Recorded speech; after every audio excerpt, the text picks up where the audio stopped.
Philippines? Kumusta ang Luzon, Visayas, and Mindanao?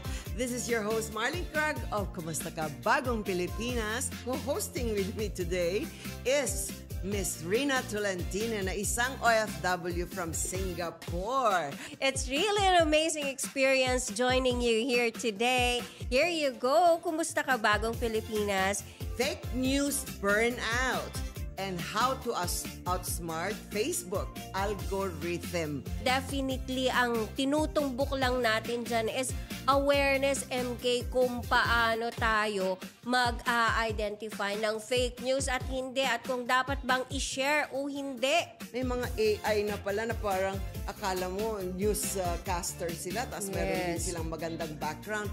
Yung sentiment mo, yung emotional aspect mo, and also yung trust mo, and you are even being led to something na, is it really something na i-judge mo ba to or hindi? Diba? That's why bashing is already rampant. It's because they don't gauge kung totoo ba o hindi ang kanilang binabasa. Minsan yung mga hanggang sa susunod na episode. Again, ito po ang Kumusta Ka Bagong Pilipinas, saying stay smart, stay kind, and scroll your Facebook wisely.